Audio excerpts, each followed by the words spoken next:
سيد السادات يا منتهى الغايات.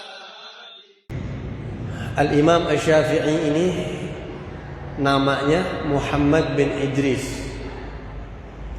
Nasab beliau ketemu dengan nasab Nabi Muhammad di Abdi Manaf bin Qusay. Ya, kalau Rasulullah Sayyidina Muhammad bin Abdullah bin Abdul Muttalib bin Hashim bin Abdi Manaf. Nah, Abdi Manaf kakek Nabi punya anak laki-laki 4. Hashim kakeknya Rasulullah, Muttalib kakeknya Imam Syafi'i, sama Naufal dan Abdus Syams kakeknya Sayyidina Uthman bin Affan, Abu Sufyan bin Harb dan lain sebagainya. Jadi Abdu Manaf punya anak Hashim, itu kakeknya Rasulullah. Anaknya Muttalib itu yang dari situ keturunannya Imam Syafi'i.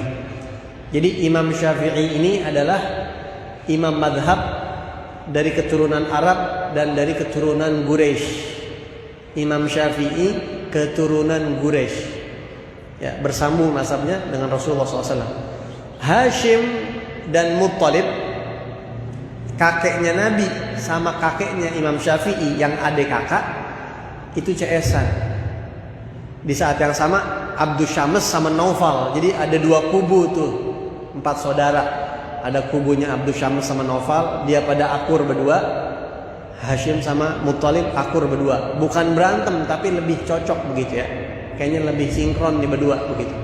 Sampai-sampai Nabi Muhammad mengatakan Banu Hashim wa Banu Muttalib syai'un wahid fil jahiliyah wal Islam. Keturunan Hashim, siapa keturunan Hashim? Rasulullah dan para habaib semua itu keturunan Hashim. Dan keturunan Muttalib termasuk Imam Syafi'i, mereka adalah satu kesatuan, baik di masa jahiliyah mereka bersatu ataupun di masa Islam mereka satu, kata Rasulullah. Ya. Dan kakeknya Imam Syafi'i juga ada yang salah satu sahabatnya Nabi Muhammad SAW. Al-Imam Asy-Syafi'i lahir di Gaza, Palestina. Kalau sekarang kita sebut jalur Gaza. Ada pendapat yang mengatakan lahir di Mekah, ada yang bilang lahir di Yaman, dan seterusnya. Tapi pendapat yang paling banyak mengatakan Imam Syafi'i lahir di Palestina. Umur 2 tahun abahnya Imam Syafi'i meninggal dunia. Jadi Imam Syafi'i itu sudah yatim sejak kecil. Maka ibunya membawa Imam Syafi'i di masa kecil itu hidup di satu suku perkampungan di pedalaman namanya suku Bani Hudzail. Bani Hudzail ini adalah suku yang ucapan bahasanya masih asli, kental, Arabnya masih bagus. Kalau dulu Nabi Muhammad masih kecil disusuin di kampung Bani Sa'ad, Sayyidatuna Halimah Sa'diyah, tujuannya apa? Ngambil bahasa. Orang itu kelihatan berpendidikan apa kagak, lihat dari bahasanya. Ya. Semakin bagus bahasanya, semakin kelihatan orang ini berpendidikan.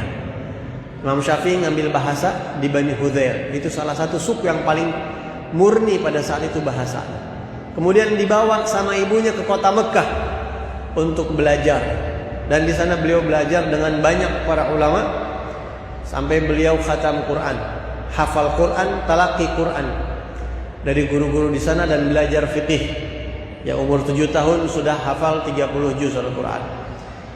Kemudian umur 9 tahun beliau berangkat ke kota Madinah untuk belajar hadisnya Rasulullah sallallahu alaihi wasallam kepada Imam Daril Hijrah, imamnya kota Madinah, ahli hadis di zamannya, Al-Imam Malik bin Anas, seorang ulama yang sangat luar biasa.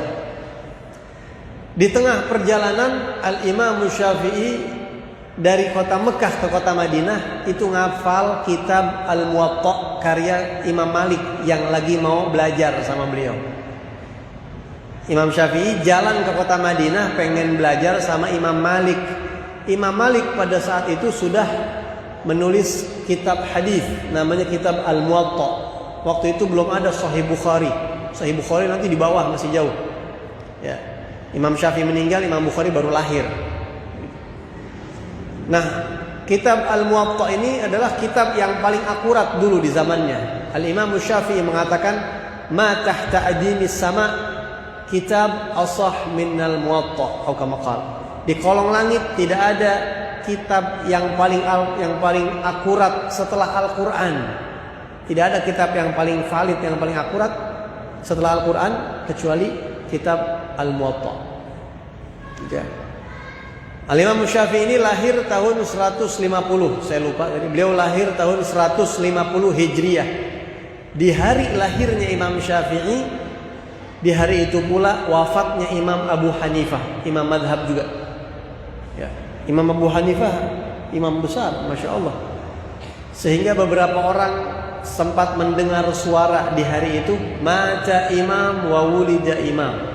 Di hari ini wafat seorang imam dan di hari ini pula telah lahir seorang imam. Kemudian Imam Syafi'i dalam perjalanan menghafal kitab Muwatta, ditutup mulu. Kalau anak buka, ini anak sebelahnya hafal masuk semuanya, anak lihat doang, anak tengok doang hafal. Anak takut campur tuh hafalan. Ini sama itu. Jadi anak tutup dulu. Sampai kayak ada magnet itu otak Imam Syafi'i. Begitu juga ketika belajar sama Imam Malik. Imam Syafi'i ini fakir pada saat itu. Ketika hari pertama belajar dengan Imam Malik bin Anas, atau di awal-awal begitu ya, Imam Syafi'i duduk bukan di depan ya, di tengah atau di belakang. Imam Malik kalau ngajar hadis itu bangkunya tinggi, jadi semua muridnya kelihatan. Di satu majelis itu Imam Malik pernah meriwayatkan beberapa hadis pakai sanadnya. Haddatsani fulan an fulan an fulan an fulan an Rasulullah SAW, disebutin hadisnya. Sebutin fulan Rasulullah sebutin. Dan begitu seterusnya. Di saat Imam Malik lagi ngajar, Imam Syafi'i mencatat riwayatnya Imam Malik, kagak pakai pulpen, kagak pakai kertas. Karena beliau bukan orang yang kaya pada saat itu, bukan orang yang mampu. Jadi beliau nyatetnya pakai telunjuk tangannya, dicatat di telapak tangan sama di bagian yang putih ini, tangan lengan bagian dalam, bagian bawah. Jadi catat begini. Imam Malik sambil meriwayatkan hadis ngeliatin Imam Syafi'i, ini bocah, kalau bahasa kitanya, gua lagi ngajar dia malah main-main gitu. Kirain Imam Malik dia main-main gitu-gitu tuh, Imam Syafi'i. Coret-coret begitu. Setelah majelis selesai dipanggil sama Imam Malik. "Ya gulam, ta'al. Tong, kata kita, mari lo." Tanya, "Ente kenapa ana lihat? Ngapain ente? Ana lagi ngeriwayatin hadis, ente ngapain itu main-mainin tangan ente?" "Afwan ya Syekh, ya Imam, ana bukan main. Ana mencatat semua hadis antum tadi dari awal." "Catatnya pakai itu?" "Iya, pakai ini." "Coba Ana pengen tahu, bener gak omongan ente? Sebutin semua, ana ngajar dari awal sampai akhir, sebutin semua." Disebutin sama Imam Syafi'i satu persatu, gak ada kekurangan sedikit pun. Langsung hafal. Sampai Imam Malik mengatakan, "Sayakunu laka sya'nun." Ente bakal jadi orang besar. Ittaqillah. Takwa sama Allah ya. Wala tuzilhu bil ma'asi. Bakat ente bakal jadi orang besar, jangan dihilangin dengan maksiat. Kalau ente maksiat, ente gagal jadi orang besar. Takwa sama Allah, pelihara. Ya. Terus beliau belajar. Jadi Imam Syafi'i ini punya kejeniusan yang sangat luar biasa, di atas rata-rata orang. Sampai-sampai Imam Syafi'i itu katanya di pagi hari ngajar tafsir, ntar siang dikit ngajar hadis, siang dikit ngajar akidah, siang dikit ngajar, semua jenis ilmu diajarin tuh. Jadi semua orang mau ngaji apa aja Imam Syafi'i semuanya diajarin. Ya. Dan saking jeniusnya Al-Imam Syafi'i, beliau mencetuskan ilmu yang sebelumnya kagak ada. Beliau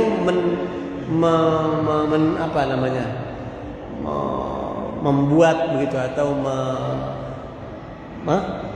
membukukan atau mengarang lah begitu ya, satu ilmu meracik satu ilmu yang belum ada sebelumnya. Ilmu apa? Ilmu usulul fiqh.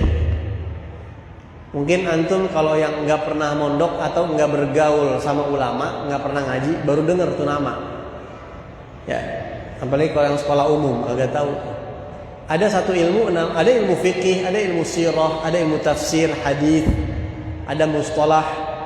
Nah, ada ilmu namanya usulul fiqh. Usulul fiqh ini adalah dasar-dasarnya ilmu fikih. Jadi ilmu fikih itu pabriknya dia tuh. Itu ilmu yang enggak sembarangan orang bisa belajar. Ngajinya aja puyeng, apalagi nyiptainnya. Imam Syafi'i nyiptain, ngajinya puyeng. Ente belajar Quran hadis nggak bisa nggak pakai ilmu ini, harus pakai ilmu ini. Kalau nggak ngaco ente baca Quran hadis. Semua ulama pakai ilmu itu, walaupun beda mazhab sama Imam Syafi'i, pakai ilmu itu. Bib, itu ilmu apaan Bib? Ruwet, belajarnya ruwet banget. Di pondok aja tuh kita ngajarin santri kok mesti ekstra ngajarnya. Anak aja nggak nguasain ya, anak pernah bahas. Ilmu usul fikih itu contoh nih ada bab di situ at-ta'arud bainal adillah. Salah satu pembahasan ilmu usul fikih ini contoh. Menyikapi dalil yang tabrakan. Kadang-kadang Quran bilang A, hadis bilang B. Atau ada hadis Nabi bilang ini boleh, ntar ada hadis yang lain bilang ini kagak boleh. Gimana tuh? Dua-duanya hadis. Jadi kalau ada keterangan yang tabrakan, yang kontra, itu ada ilmunya buat nyikapin itu. Namanya ta'arud bainal adillah. Itu di ilmu usul fikih. Contoh, Rasulullah bersabda, "Firra minal juzam, firaraka minal asad." Larilah kamu dari orang yang kena penyakit lepra atau kusta. Ada orang yang kena penyakit kusta, ente lari seperti ente lari ketemu macan, kata Nabi Muhammad begitu. Kenapa? Karena penyakit itu menular dan bahaya. Nah, tapi di hadis yang lain Rasulullah bersabda, la adwa wala tayrata wala sohara. Kagak ada penyakit menular, karena penyakit itu datangnya dari Allah. Nggak ada penyakit yang bisa bikin orang sakit. Yang bikin orang sakit itu Allah. Gitu ya. Tabrakan nggak tuh hadis? Tabrakan. Kalau orang kagak belajar ilmu usul fikih, semaunya, udah ini hadis kayaknya nggak bener nih, ini aja yang kita pakai. Nggak bisa begitu. Kalau ada hadis yang tabrakan, satu, pertama dilihat dulu, apakah ada kemungkinan ini munasakhat, revisi hukum. Pertama dilihat dulu dua-duanya bisa diterima enggak? Kalau bisa diterima, dua-duanya terima. Seperti hadis ini dua-duanya bisa diterima. Bagaimana caranya? Dengan dikasih keterangan bahwa ini beda konteks. Kalau yang satu konteksnya ikhtiar, jaga diri, yang satu konteksnya secara hakikat. Yang bikin sakit itu Allah, tapi secara konteks ikhtiar kita harus ikhtiar jaga diri, dua-duanya bisa diterima begitu. Nanti kadang-kadang ada hadis tabrakan kagak bisa diterima. Masuk yang kedua, munasakhat, lihat yang kapan Nabi ngucapin, mana duluan. Kalau udah mentok juga, lihat mana yang lebih sahih, tarjih namanya. Mentok juga yang keempat, tawaguf, dua-duanya kagak dipakai. Dan itu kagak gampang. Itu sederhananya begitu kira-kira. Belum ada bab khos, bab am, bab pusing. Belajarnya aja pusing. Ini Imam Syafi'i menciptakan ilmu itu. Sehingga semua orang, apapun alirannya, kalau dia baca Quran hadis, nggak bisa lepas dengan ilmu itu, nggak bisa lepas. Penganut madhab beliau ataupun di luar madhab beliau. Makanya semua orang hutang jasa sama Imam Syafi'i karena beliau bikin ilmu usul fikih. Kemudian Al-Imam Syafi'i juga orang yang keberadaannya pernah dikasih bocoran sama Nabi Muhammad. Ada hadis Rasulullah SAW yang hadis ini kalau dilihat-lihat kayaknya mengarah ke Imam Syafi'i. Rasulullah kasih isyarat kedatangan Imam Syafi'i. Dan ini pendapat Imam Ahmad bin Hanbal. Imam Ahmad bin Hanbal ini gurunya Imam Bukhari. Imam Ahmad bin Hanbal juga muridnya Imam Syafi'i. Beliau mengatakan ada hadis Nabi Muhammad, riwayat Imam Ahmad berarti ini ya, yang bunyinya alimu Quraisyin yamla'u tibaqal ardi ilma. Satu ulama dari keturunan Quraisy ilmunya akan merata di seluruh pelosok bumi. Hadis Nabi bunyi begitu. Alimu Quraisy, seorang ulama dari keturunan Quraisy, yamla'ul arda ilma. Ilmunya akan memenuhi bumi ini, kata Rasulullah. Imam Ahmad mengatakan hadis ini isyarat kepada Al-Imam Syafi'i. Karena Imam Syafi'i ilmunya dipakai sama semua umat Islam sedunia. Bib, kan penganut madhab Imam Syafi'i kagak semua dunia. Iya oke, madhabnya nggak semua. Indonesia udah pasti Hadramut Syafi'i, dan beberapa Malaysia dan beberapa gitu ya. Tapi ada ilmunya Imam Syafi'i yang rata ke seluruh dunia. Ilmu apa? Usul fikih. Di Maroko orang belajar, di Madinah belajar, di Hijaz, di Yaman, di Maroko, di India, di Afrika, Sudan. Suka ngeliatin ada yang datang mau coba-coba ngedebat Imam Syafi'i. Kita nih ngelihat dia belum debat aja udah ngenes bawaannya. Ya, itu disebutin di kitab Syiar Alamin Nubala. Jadi asal pengajian selesai, murid-murid pada duduk, lalu datang satu orang, muridnya ngeliatin nih, ngapain ini orang ke guru ya? Muhammad bin Idris, saya tidak sependapat dengan antum dalam masalah ini. Itu muridnya dari jauh, ya bunuh diri loh, mati dah, mati. Siap-siap loh, gue udah ngenes pakai ngomong begitu loh. Jadi semua orang yang pernah mendebat Imam Syafi'i semuanya dipatah, nggak ada yang pernah menang. Semuanya ngakuin, dan mereka ngakuin sadaqta, ente benar, ana akuin, ana salah, ansaftu, ana insaf, ana ikut gitu. Tapi ada orang-orang yang bisa mengalahkan Imam Syafi'i. Imam Syafi'i sendiri mengatakan, ma jadaltu aliman illa ghalabtu. Setiap kali aku debat dengan orang cerdas, orang berilmu, aku pasti menang. Wa ma jadaltu jahilan illa ghalabani. Tapi setiap saya debat dengan orang bodoh, saya pasti kalah. Jadi Imam Syafi'i itu kalau debat sama orang pinter menang mulu, kalau debat sama orang bodoh kalah mulu. Paham ente? Paham? Paham nggak? Kalau orang pinter enak nih, nyambung, dikasih ngakuin dia bener emang. Nah. Tapi kalau orang bodoh ini begini, tapi kagak bisa begini, ini kagak. Ya udah, gua ngalah dah, puyeng gua ngadepin lu menang ya, dah lu menang dah. Gua capek ya. Lu menang dah. Mendingan gua ngaku kalah daripada gua capek ngadepin lu. Begitu kira-kira. Kalau bahasa kitanya begitu kira-kira. Kita juga kadang-kadang begitu ngadepin orang, ya. Oh iya ente bener dah. Saking udah pusing gitu, udah enggak mau lama-lama, ada iya aja dah, udah iya. Begitu. Imam Syafi'i sendiri begitu katanya. Dan Al-Imam Syafi'i ini adalah orang yang sangat terkenal kecintaannya kepada Ahlul Bait. Ya, muhibbin banget Imam Syafi'i ini. Ya, beliau mendirikan madhab Imam Syafi'i di Baghdad. Kemudian dari Baghdad beliau pergi ke Mesir karena fitnah pada saat itu, fitnah penguasa. Beliau hijrah ke kota Mesir dan sampai meninggal di Mesir. Makamnya di Mesir. Mudah-mudahan kapan-kapan kita bisa ziarah. Ana niat banget, pengen banget ziarah ke sana, insyaallah ada rezeki, pengen banget insyaallah ziarah ke Imam Syafi'i. Ini Al-Imam Syafi'i muhibbinnya luar biasa sama ahlu baiti Rasulillah. Nah, kita orang Indonesia ini kan madhabnya Syafi'i. Ya. Kudunya mah jangan cuma ngikutin kunutnya. Jangan cuma wudunya yang diikutin. Bukan cuma madhab dalam segi ibadahnya yang diikutin, tapi juga mahabbah sama ahlul bait ini seharusnya diikutin, seharusnya.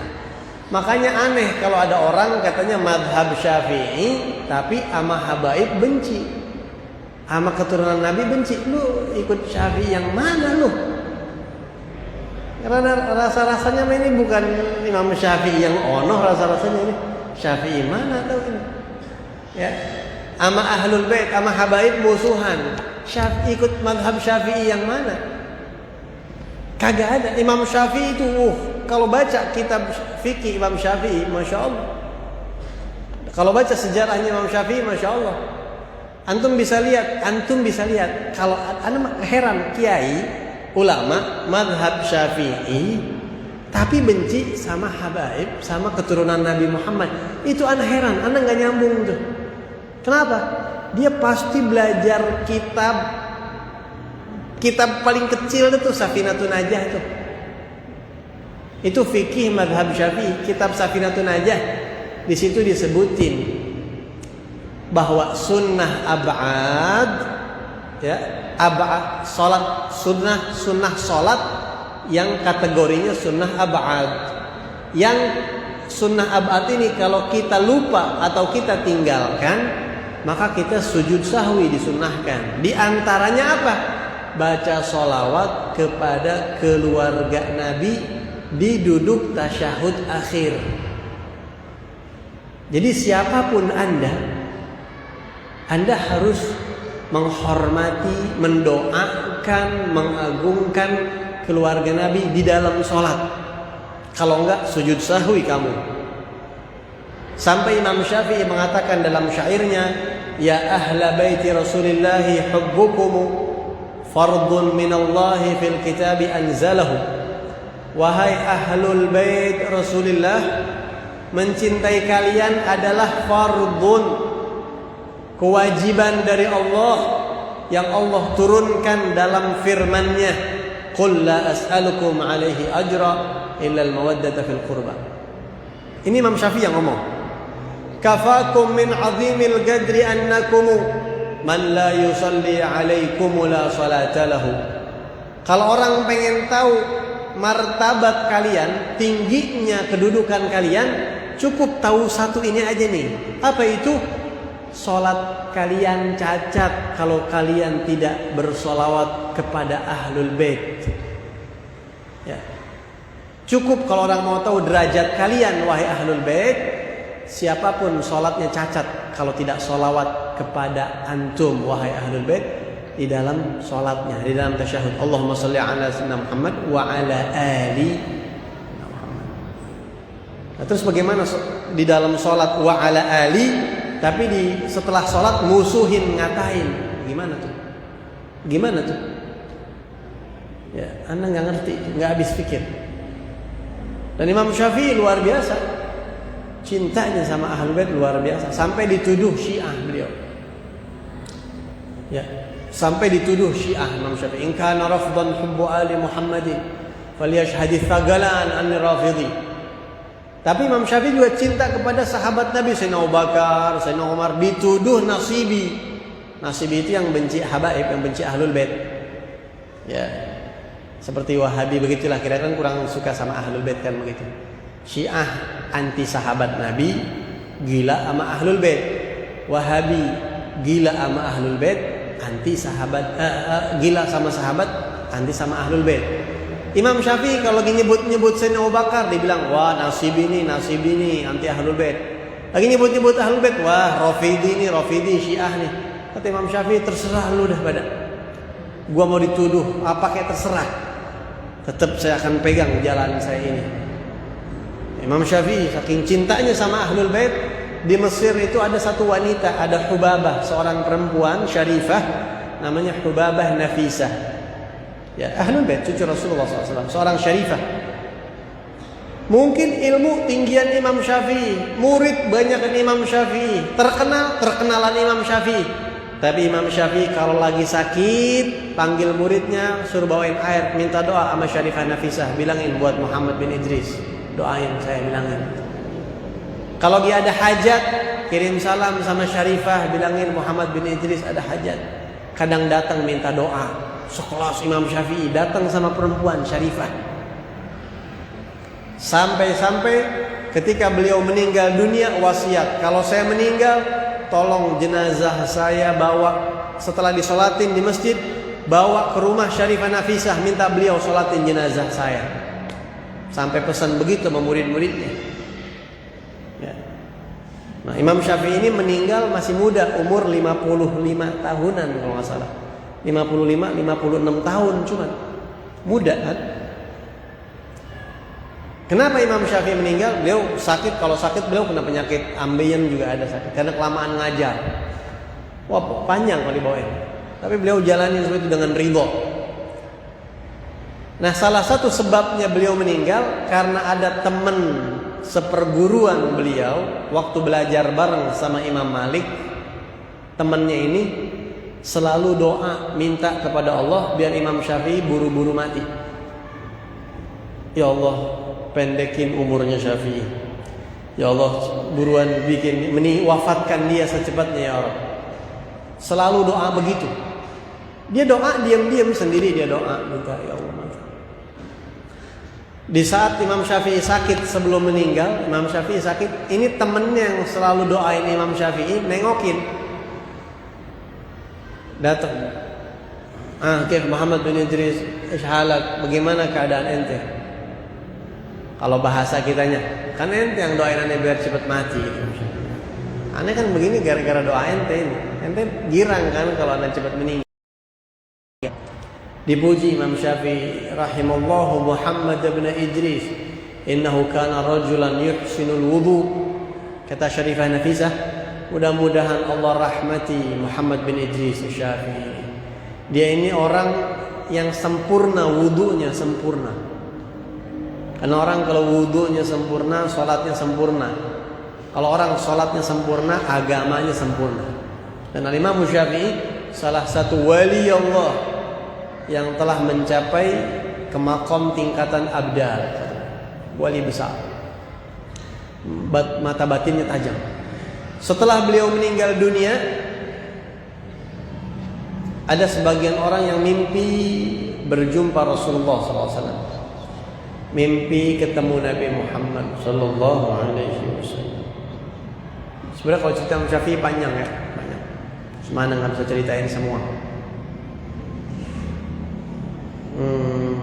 Kemudian orang ini mimpi berjumpa Rasulullah. Kata Rasulullah ditanya sama yang mimpi ini, ya Rasulullah, bagaimana engkau membalas Muhammad bin Idris Asy-Syafi'i? Muhammad bin Idris, Imam Syafi'i itu bagaimana ya Rasulullah? Gitu ya. Ini kan orang luar biasa, hebat banget. Bagaimana tuh Imam Syafi'i di mata engkau? Engkau akan apain dia? Bagaimana kau perlakukan dia ya Rasulullah? Gitu. Imam Syafi'i, anak ngefans banget Imam Syafi'i, Masya Allah. Beliau banyak cerita-cerita tentang beliau tuh. Mimpi-mimpi itu banyak. Sebelum melanjutin mimpi ini, ada satu kisah yang Imam Syafi'i mimpi ketemu Rasulullah. Imam Syafi'i satu malam mimpi berjumpa Rasulullah. Di dalam mimpi itu Rasulullah mengatakan begini kepada Imam Syafi'i, ya Muhammad bin Idris, baligh salami ila Ahmad bin Hanbal atau kama qala, kurang lebih. Rasulullah mengatakan, wahai Muhammad bin Idris, sampaikan salamku kepada Ahmad bin Hanbal. Imam Ahmad bin Hanbal ini salah satu muridnya Imam Syafi'i. Dan sampaikan kepada dia, bilangin dia, suruh dia sabar, dia bakal dapat ujian karena dia memegang teguh akidah. Jadi dulu Imam Ahmad bin Hanbal itu akhirnya dipenjara, disiksa, gitu ya. Rasulullah udah ngasih tahu, sebelum Imam Ahmad bin Hanbal dipenjara dan disiksa, Rasulullah udah kirim salam sama Imam Syafi'i, sampaikan salamku kepada Ahmad bin Hanbal, bilang kepada dia suruh sabar, dia bakal dapat bala, ujian, ibtila, ujian yang sangat berat karena memegang teguh pandangan yang hak. Ya. Dan bilang kepada dia, dia akan dibangkitkan di hari kiamat tunggal, ummatan wahdah, punya magom sendiri dia. Atau aku akan berikan syafaatku nanti hari kiamat atas kesabaran dia itu. Bangun tidur Imam Syafi'i, langsung ambil tulis surat.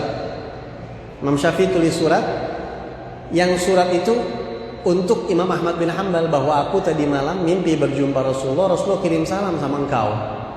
Rasulullah mengatakan agar engkau bersabar, tidak lama lagi engkau akan dapat ujian yang berat, karena engkau berada di jalan yang hak. Engkau akan dapat ujian yang berat, dan engkau akan dibangkitkan di hari kiamat ummatan wahdah, atau mendapat syafaat Nabi, gitu, jangan lupa. Digulung surat ini, diikat, dipanggil muridnya satu orang. Ini surat, tolong ente pergi ke Imam Ahmad bin Hanbal, sampaikan surat ini kepada beliau dari aku. Baik guru, berangkat ini orang ke Imam Ahmad bin Hanbal, ketemu dengan Imam Ahmad bin Hanbal, dan Imam Ahmad bin Hanbal menerima surat itu. Ini dari Imam Syafi'i, tuan. Dibuka, ngembeng matanya Imam Ahmad bin Hanbal, ya, kayak orang nangis begitu. Terus ditanya, ente sempat baca surat ini gak waktu di jalan? Ini surat udah ente buka belum? Saya nggak berani buka, tuan. Ini dari guru, diikat, ditutup, saya langsung berikan kepada antum. Saking girangnya Imam Ahmad bin Hanbal dapat salam dari Rasulullah, dibilang kata Rasulullah suruh sabar, dia bakal dapat ujian yang berat. Kebiasaan orang Arab yang bawa kabar baik dikasih hadiah. Ya, kalau ada orang bawa kabar baik, si pembawa kabar ini biasanya dikasih hadiah. Seperti Suwaibah al-Aslamiyah tuh yang bawa kabar gembira lahirnya Nabi Muhammad, kepada Abu Lahab dibebasin kan itu. Itu biasanya hadiah kita dapat. Maka Imam Ahmad bin Hanbal membuka jubahnya. Ini hadiah buat ente. Jubahnya Imam Ahmad bin Hanbal yang dipakai, atau bajunya gitu yang nempel ke badannya, dikasih buat ente. Pergi lagi ini orang, pulang kembali kepada Imam Syafi'i. Kata Imam Syafi'i, kesini, udah ente sampaikan surat ana. Sudah Imam. Dia ngasih ente sesuatu enggak? Ngasih Imam apa? Baju beliau, sini bajunya. Ambil air di baskom. Ambil air di baskom, itu bajunya dicelupin. Airnya diminum sama Imam Syafi'i. Ini air orang berkah, dari bajunya orang berkah yang ana mimpiin Rasulullah, diminum Syafi'i. Ya. Sampai Imam Syafi'i mengatakan, "Uhibbus salihina wa lastu minhum, la'alli an anala bihimus syafa'ah." Aku cinta sama orang soleh, walaupun aku bukan termasuk orang soleh. Mudah-mudahan dengan aku mencintai orang soleh, aku dapat syafaat mereka nanti di hari kiamat, dapat pertolongan mereka kalau aku tidak selamat. Wa akrahu man bidha'atuhul ma'asi. Aku benci sama orang-orang yang kerjaannya maksiat melulu. Walau kunna sawa'an fil bidha'ah. Walaupun kita sama-sama begitu kerjanya, saya juga ahli maksiat. Ucapan Imam Syafi'i ini kedengeran sama Imam Ahmad bin Hanbal, sampai kepada Imam Ahmad bin Hanbal. Akhirnya Imam Ahmad bin Hanbal nimpalin syair tadi. Beliau mengatakan, "Tuhibbus salihina wa anta minhum." Engkau cinta kepada orang soleh dan engkau termasuk orang soleh. Ya. Muhibbul qaumi yalhaq bil jamaah. Karena yang cinta dengan satu kaum, dia akan dimasukkan dengan kelompok kaum tersebut. Wa takrahu man bidha'atuhul ma'asi. Dan engkau wahai imam benci sama orang yang kerjaannya maksiat mulu. Hamakallahu min tilkal bidha'ah. Padahal Allah telah menjaga engkau dari perbuatan tersebut, dan aku yakin engkau tidak termasuk ke ahli maksiat. Semoga Allah menjaga kamu dari perbuatan-perbuatan tersebut. Diminum airnya sama Imam Syafi'i. Makanya kagak heran Imam Ahmad bin Hanbal dipenjara, disiksa kayak apa, kekeh. Udah kuat, udah tahu bikin ringan dia di penjara, bisyarah dari Nabi Muhammad SAW. Ya, mungkin Habib Rizik begitu juga, mungkin. Ya, nggak heran. Beb katanya dapat bisyarah dari Nabi, kok di penjara? Lah Imam Ahmad bin Hanbal juga begitu, sama. Sebelum di penjara dapat bisyarah dari Nabi Muhammad, kagak jadi ngilangin kemuliaan begitu. Dihinain, dicemooh, dikurung, dikerangkeng, dipecutin. Ini yang katanya ulama ini hina amat begitu, udah mulia di sisi Allah. Udah dapat bisyarah salam dari Nabi Muhammad SAW. Nggak usah heran. Nah, kita husnudzon gitu. Nah, kita nggak tahu. Ya, jadi Imam Syafi'i meninggal dunia dan beliau dikubur di Mesir. Beliau dikubur di Mesir, dipuji sama Allah. Hasil orang yang sangat masya Allah sampai sekarang. Ilmu beliau kita pakai sampai sekarang. Setiap orang yang sholat pahalanya ngalir kepada beliau. Anda lupa. Setelah beliau meninggal tadi, setelah Imam Syafi'i meninggal, ada orang mimpi ketemu Rasulullah. Terus orang ini nanya, ya Rasulullah, bagaimana Imam Syafi'i? Kau berikan apa dia? Atau kau balas apa? Bagaimana perlakuanmu terhadap dia? Apa kata Rasulullah SAW?